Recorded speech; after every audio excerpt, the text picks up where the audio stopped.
ৰাজনৈতিক দলৰ নেতাসকলে প্ৰচাৰ চলাব ঠিক আছে, কিন্তু এটা পঞ্চায়ত নিৰ্বাচনৰ কাৰণে কেন্দ্ৰীয় মন্ত্ৰী বা মুখ্যমন্ত্ৰী এজনে চোতালে ঘূৰি ফুৰাটো শোভনীয় বিষয় নহয়।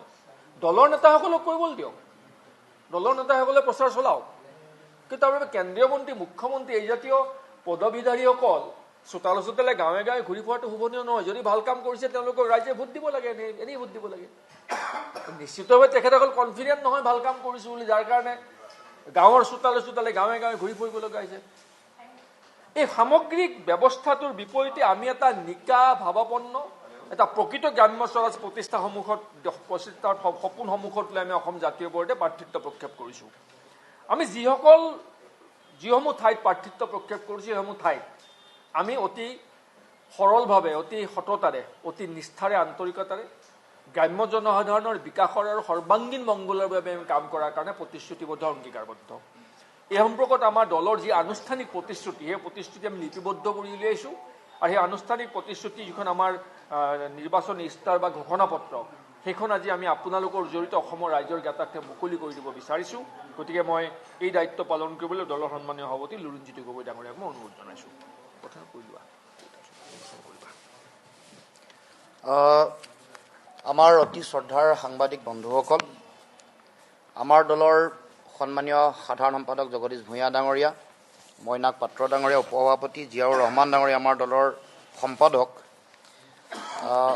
উপস্থিত আমাৰ দলৰ জিলা সমিতিৰ সভাপতি সুভাকৰণ গোহাঁই ডাঙৰীয়াকে প্ৰমুখ কৰি বিষয়ববীয়া কৰ্মকৰ্তাসকল, আমাৰ সমষ্টি সমিতিসমূহৰ বিষয়ববীয়া কৰ্মকৰ্তাসকল, মই আপোনালোক সকলোলৈকে অসম জাতীয় পৰিষদৰ পবিত্ৰ মঞ্চৰ পৰা আন্তৰিক শ্ৰদ্ধা জ্ঞাপন কৰিছোঁ। সকলোলৈকে ৰঙালী বিহুৰ আন্তৰিক ওলগ জ্ঞাপন কৰিছোঁ। আশা ৰাখিছোঁ বহাগে আৰম্ভ কৰা অসমীয়া নৱবৰ্ষ অসমৰ জাতীয় জীৱনৰ কাৰণে এক স্বাভিমান প্ৰতিষ্ঠাৰ বৰ্ষ হ'ব। অসমৰ জাতীয় জীৱনৰ উন্নয়নৰ যাত্ৰা অধিক গতিশীল হ'ব। আমাৰ ভাষা, কৃষ্টি, সংস্কৃতি ৰক্ষাৰ যিখন জাতীয় সংগ্ৰাম, এই সংগ্ৰামক অধিক গতিশীল ৰূপত আগবঢ়াই লৈ যাবৰ কাৰণে বহাগ আৰু ৰঙালী বিহুৱে আমাক সকলোকে শক্তি আৰু আত্মবিশ্বাস জগাই তুলিব বুলি মই আশা ৰাখিছোঁ। পঞ্চায়ত নিৰ্বাচনলৈ বৰ বেছি দিন সময় নাই। অহা 2 মে' তাৰিখে আৰু 7 মে' তাৰিখে দুটা পৰ্যায়ত পঞ্চায়ত নিৰ্বাচন হ'ব। ইতিমধ্যে সমগ্ৰ অসমৰ বিভিন্ন স্তৰত, বিভিন্ন পৰ্যায়ত আমি আমাৰ দলৰ তৰফৰ পৰা আমি প্ৰাৰ্থী প্ৰক্ষেপ কৰিছোঁ আৰু ইতিমধ্যে নিৰ্বাচনৰ যি প্ৰচাৰ এই পূৰ্ণাংগ পৰ্যায়ত ইতিমধ্যে আগবাঢ়িছে। আমি সকলোৱে এটা কথা বিশ্বাস কৰোঁ, মূলত আমাৰ দলৰ এইটো দৃষ্টিভংগী যে উন্নয়ন আচলতে তৃণমূল পৰ্যায়ৰ পৰা হ'ব লাগে, গাঁৱৰ পৰা উন্নয়ন হ'ব লাগে। এনেই সাধাৰণতে যিটো ধাৰণাক অতি কেন্দ্ৰীভূত যিটো ব্যৱস্থা, কেন্দ্ৰ, ৰাজ্য আৰু তাৰ পাছতহে পঞ্চায়তসমূহৰ প্ৰতি যিটো ক্ষমতাৰ তেওঁলোকৰ বিভাজন, তাৰ বিপৰীতে আমি ভাবোঁ যে মহামানৱ মহাত্মা গান্ধীৰ গ্ৰাম স্বৰাজৰ যিটো ধাৰণা, যিটো ধাৰণাৰ যোগেদি আচলতে ৰাষ্ট্ৰ নিৰ্মাণৰ শক্তিশালী বুনিয়াদ আমি বাস্তৱায়িত কৰিব খোজোঁ, সেই ধাৰণাৰ আমি পূৰ্ণ সমৰ্থক।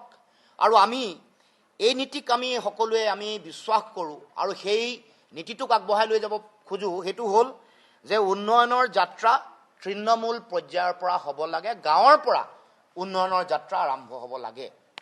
আৰু সেইকাৰণে আমি গাঁৱৰ এই পঞ্চায়ত নিৰ্বাচনক অতি গুৰুত্ব সহকাৰে গ্ৰহণ কৰিছোঁ আৰু আমিও আমাৰ ফালৰ পৰা এই পঞ্চায়তী ৰাজ ব্যৱস্থাক অধিক শক্তিশালী, ফলপ্ৰসূ, গুণগত ৰাজনীতিৰ আধাৰ তৈয়াৰ কৰিবৰ কাৰণে আমি আমাৰ ফালৰ পৰা কিছু পৰিকল্পনা প্ৰস্তুত কৰিছোঁ।